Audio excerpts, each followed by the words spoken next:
Pageant Day here on Chat with Chelsea. Joining me, Dr. Meenakshi Ravi and Sharice Gregory. All right, you have queens, your queen titles of your own. Tell us about those. I am Dr. Meenakshi Ravi, Mrs. Universe Elite USA 2025. Before that, I was representing Mrs. Texas Universe 2025. I represented Texas in my national pageant, December, by My Dream TV USA in New Jersey.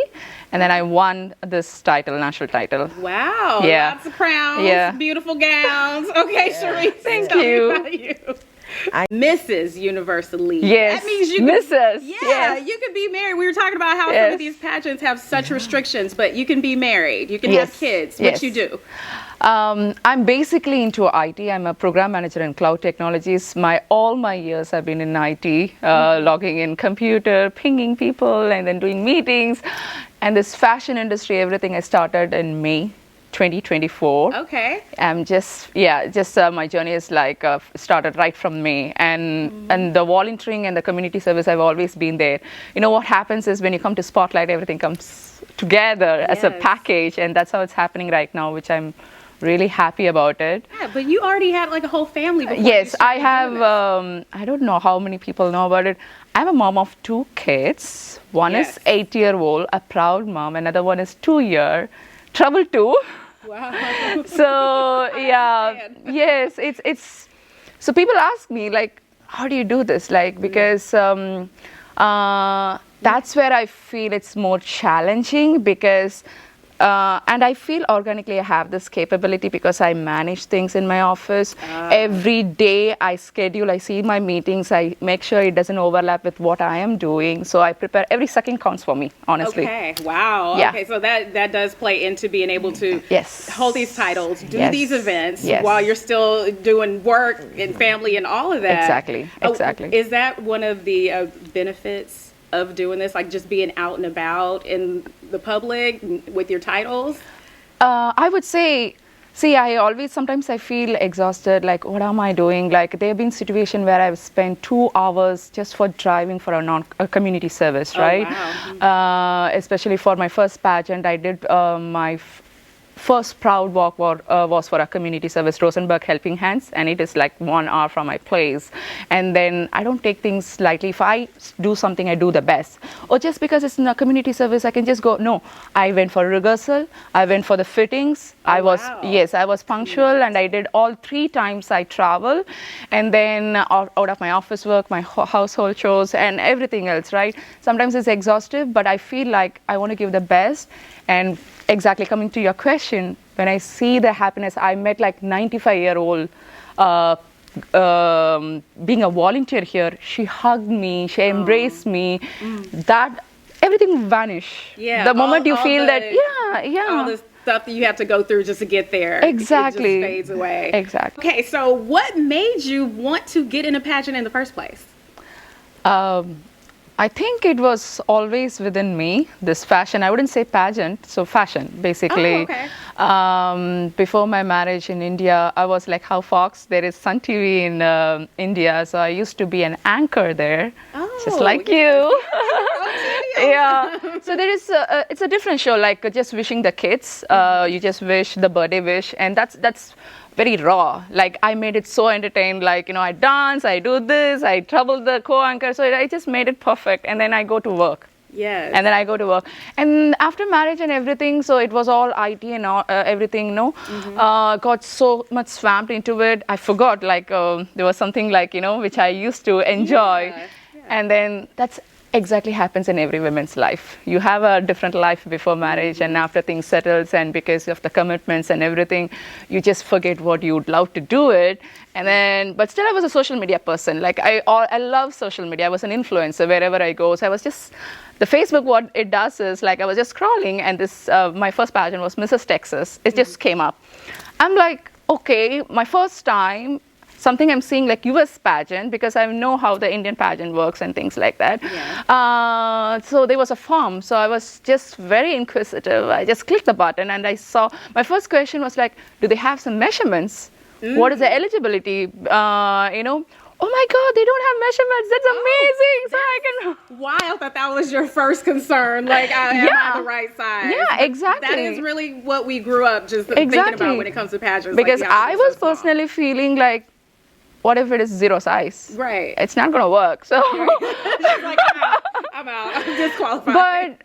But yeah, so and then I saw the application and then I thought, okay, so everything else looks perfect for me. I just had my headshots ready, and then I just applied, and then I got a call from the state director. Hey, and they usually do a pre-interview in person, and she showed my headshot and what I'm doing with my social media. She said, you're in, come to the pageant. I'm like, but remember, keep in mind, you're the last person to get signed up, and you have very tough time, like 2 months. That's it. So people work a year. Yes. A year. Yes. So I said no. I didn't think twice. I just thought that call means a lot to me. I want to just go experience the platform. I don't care what am I going to do in that platform. I don't even know A to Z, what to wear, what are the rounds.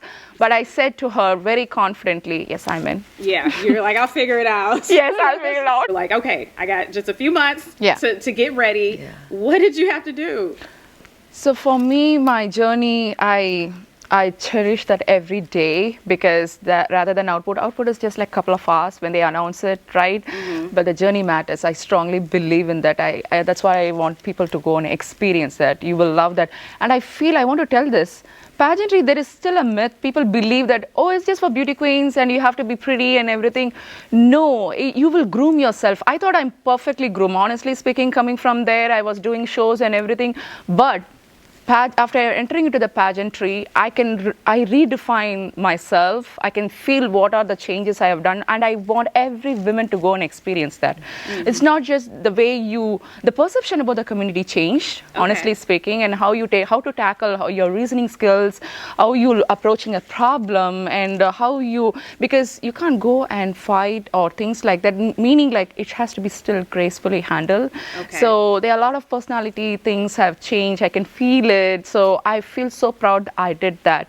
And talking about how I prepared myself, the moment I logged in, I know I had a very crunch time.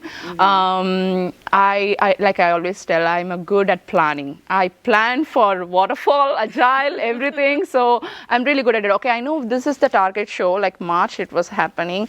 May it was happening. And I know like, okay, the very first thing I did is hired a coach. Oh, okay. The very first thing, I had a tough call. There was no pageant coach. Was 1.5 hour, all they were doing virtual calls. Oh, wow. And I don't want to do virtual for the first time because I don't know to walk in the sense pageant walk is something different. Yeah. So it's not like no matter how you're confident, there's something, I want to go give the best version of myself. It doesn't matter what's the outcome or whether I'm fit or not.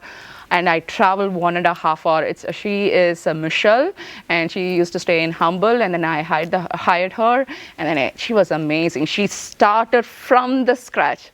Do your hip, put your hands, and then no, that's not the way. No, Okay. Oh, yeah. fix it. Okay, all right. And then I used to go to my gym because there is a studio in my place. Every day I carry my outfits, swimwear, evening gown, because evening gown has to be different and swim is going to be peppy and like how you are exactly doing your show. There is a variation we have to do. So I put on all those things and then, hey, the room is available? Yes. And I just go practice alone, put the loud music. People will be wondering, what is she doing alone? Wearing a swimwear. So yeah, I mean, the first thing is coach and an intense workout I did for 3 months. Okay. Very intense. Once it reminded me, actually I'm coming to this show.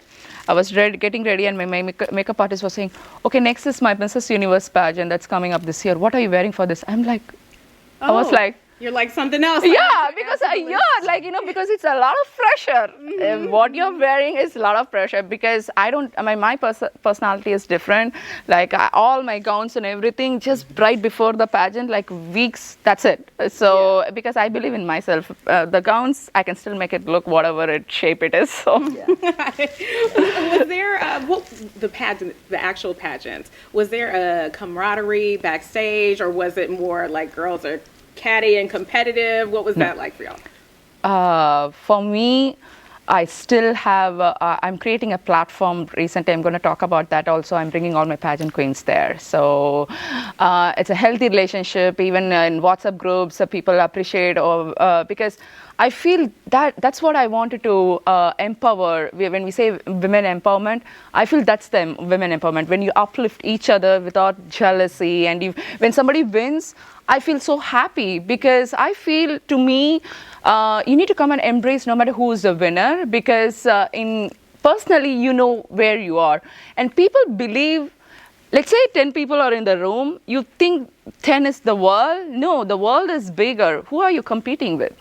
Who are you competing? You just put a circle within yourself and you believe you are competing. It's totally a wrong thing. So, and my pageant queens, whatever, they're still in contact. We are planning girls trip and everything. So it's amazing. Nice. I love that. Meena, how do you do the walk? Because you're a mean walker. Yes. Mean walker.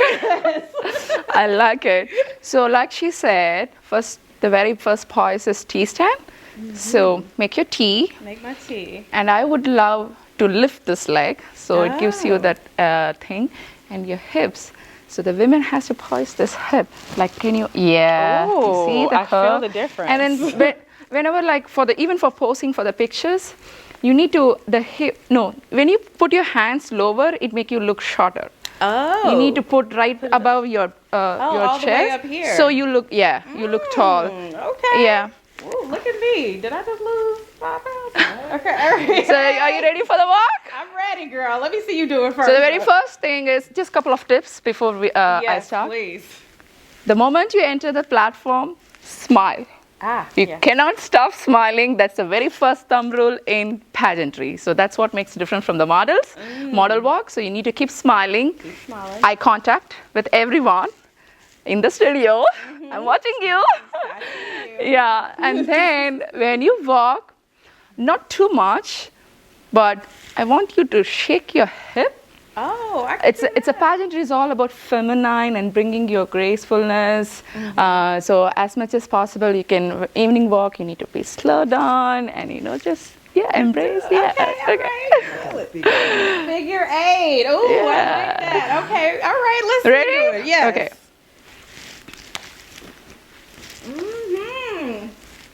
Oh yes, I see that. Okay. Wow. See, now I need a coach. All right, let me give it a little try. I don't know if I can do all that. Figure 8? Am I giving a figure 8? Can I do a little wave? Yeah. Okay, let me do my teeth thing. Okay. All right, girl, I'm gonna be up here. Support. Thank you for that lesson. Okay, now we know you have some causes that you want to spread the word about. Cherise, tell us about yours. My cause is for alopecia awareness, and you can reach me at on Instagram. It is Miss LS Ultimate Woman 24. Nice. All right. Yeah, I actually I've taken a different dimension for 2025 as an entrepreneur, because I believe I can create more opportunities for the size, any size, shape, color, creed. I'm here to uplift women. So I'm creating more opportunities with my platform, Trailblazer Queen Productions. I'm launching it, and I'm very proud to do my debut show to honor the veterans. It's called Stratford Salute, January 25th. I'm going to see you in Houston Heights Social. There we go. And all your Fox viewers, please come and support. It's going to be a fashion philanthropy where we have invited the actual heroes. We have Navy officers. We have officers from military, Marine, all they're going to strut the runway with the models. So we are going to showcase the true warriors who fought for our nation with the models. So I believe we are doing some stunt choreography to bring this awareness and honor the veterans. We do a honor walk. And the best part is we are trying to invite the women of the veterans to come forward, because without their support, how do you think these people could have gone and fought for the country? I want to bring them to the front end through my platform, Trailblazer Queen Productions. I love that. An honor walk and a whole runway walk. We're working it today. Okay. All right. Let's say we'll be right back after this. Thank you all for joining me for another Chatting with Chelsea. We'll see you next time. In the meantime, you can keep up with us at Chelsea Show Fox. Wardrobe provided by Trezor Cache Boutique. Bye. Come back to me.